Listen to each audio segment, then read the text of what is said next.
The spotlight hit his skin like fire. Arnold Schwarzenegger stood on the Mr. Olympia stage in 1980, and for the first time in his life, he couldn't feel his legs. It wasn't supposed to happen. Not now. Not on this stage.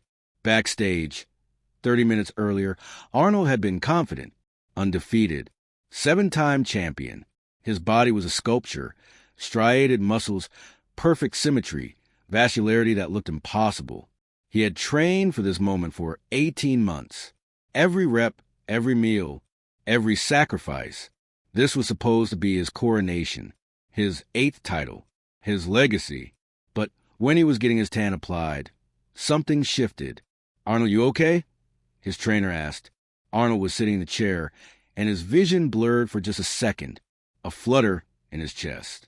Nothing serious, just nerves. He had competed hundreds of times. Nerves were normal. "I'm fine," he said, "just excited." That was a lie. His heart had been racing for hours. Not the good kind of racing, the nervous kind, the bad kind, the kind that made you wonder if your body was about to betray you on the biggest night of your life. But Arnold didn't have time to think about it. The roar of the crowd was building. Thousands of people, cameras, judges. This was the moment he lived for. The announcer's voice boomed through the speakers. "Ladies and gentlemen, competing in his 8th consecutive year, the Austrian oak, Arnold Schwarzenegger." The crowd erupted. Arnold walked out, and the stage light swallowed him whole. His muscles glistened under the harsh fluorescent glow. Every vein pumped with blood. Every fiber was ready. This was supposed to be perfect. Then he hit his first pose. The moment his arms came up, everything changed. A sharp pain exploded in his chest. Not muscle pain, but something deeper. Something inside his ribcage felt like it was tearing. Arnold's breathing became shallow. His vision got fuzzy around the edges. He could see the judges clearly, but the crowd was starting to blur. He continued anyway. Double biceps. The crowd went insane. But Arnold could feel his heartbeat in his throat now. It was irregular. Skipping, jumping, pounding too fast and too slow. But no one could see it. His face was stone. His posing was flawless. Because Arnold Schwarzenegger had learned one thing in his life: never show weakness. Never break character. The show must go on. Side chest pose. His right side burned like someone was stabbing him from the inside. Arnold's jaw clenched. He could taste blood in his mouth. Or was it fear? He didn't know anymore. His legs felt numb. Not tired. Numb. Like they weren't his anymore.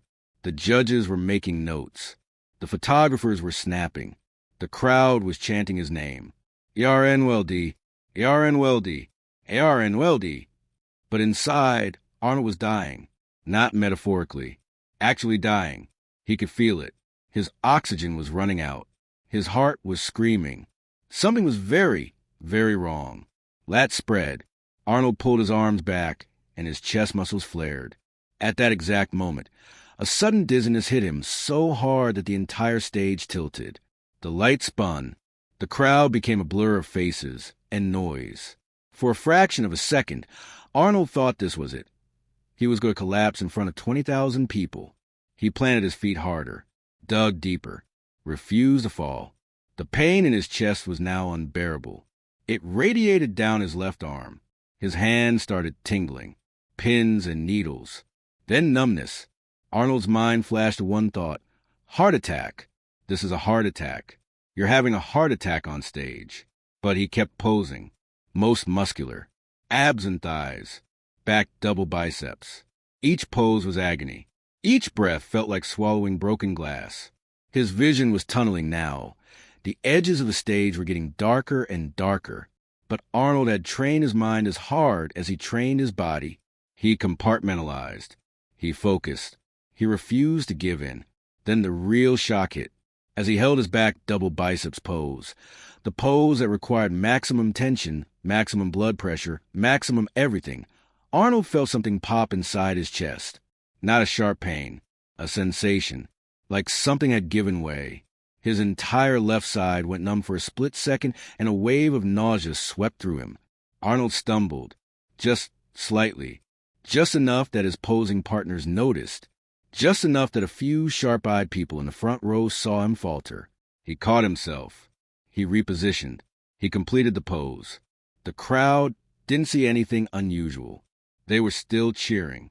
They still thought they were watching a perfect performance from the greatest bodybuilder alive. But Arnold knew different. He knew his body was shutting down. He knew something inside him was broken, and he had no idea if he was going to make it off that stage alive. The posing round ended. Arnold walked backstage, and the moment he was out of view, he collapsed into a chair. His hands were shaking.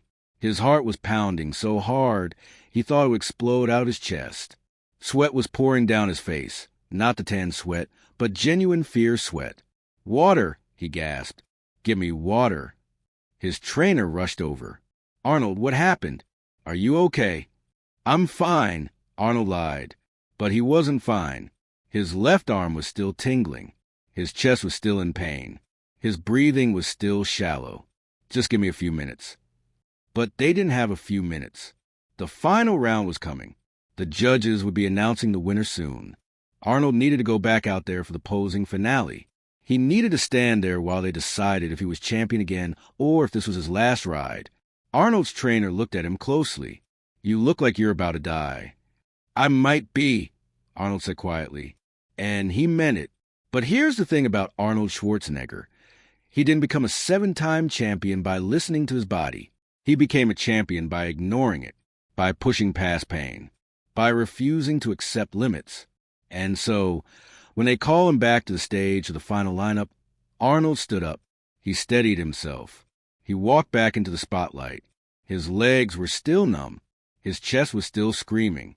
His heart was still irregular. But his face showed nothing.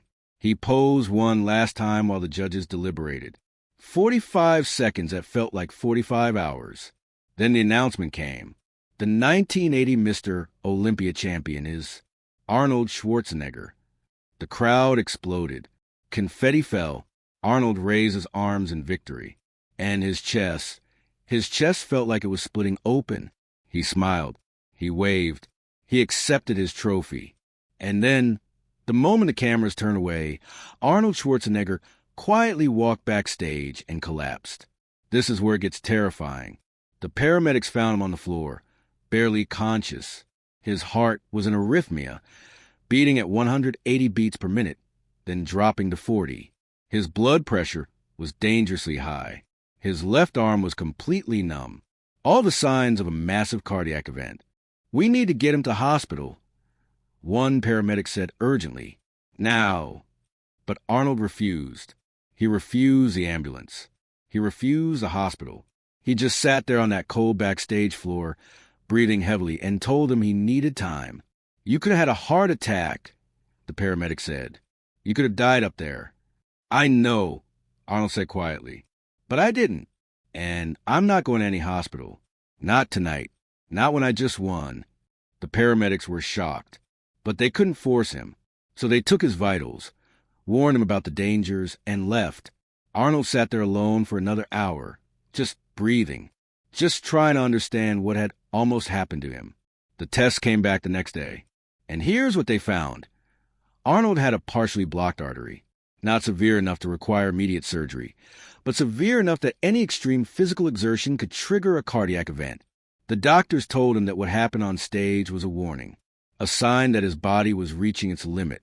"You could have died," they said, the same words the paramedic used. But Arnold didn't retire. He didn't slow down. He continued competing for 4 more years. He continued training. He continued pushing his body past its limits, knowing that one day those limits might win. The shocking truth no one talks about: Arnold never publicly revealed what happened that night.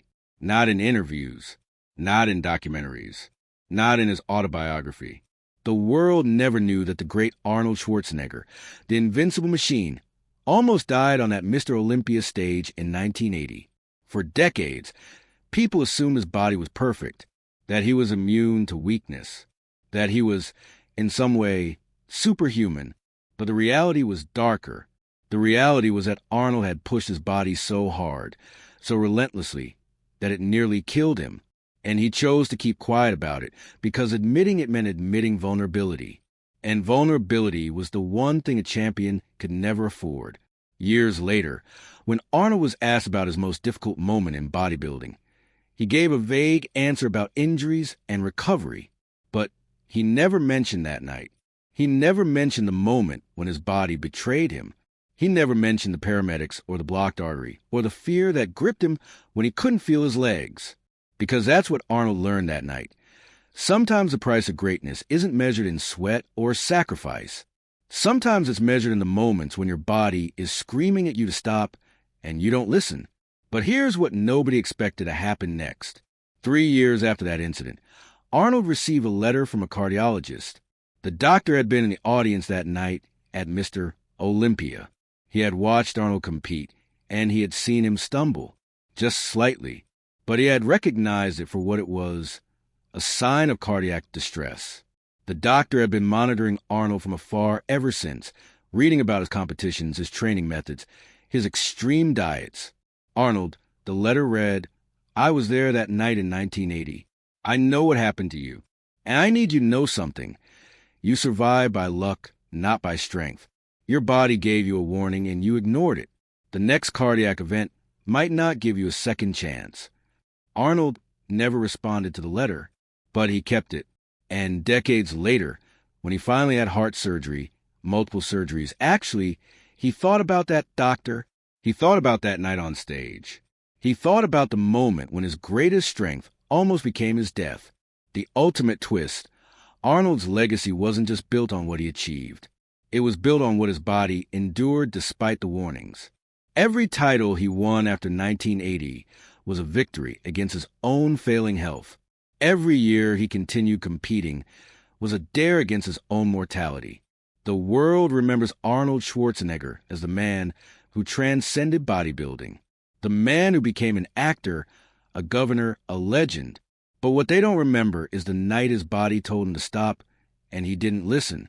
The night when the greatest bodybuilder alive almost became a cautionary tale. And that perhaps is the truest measure of his legacy.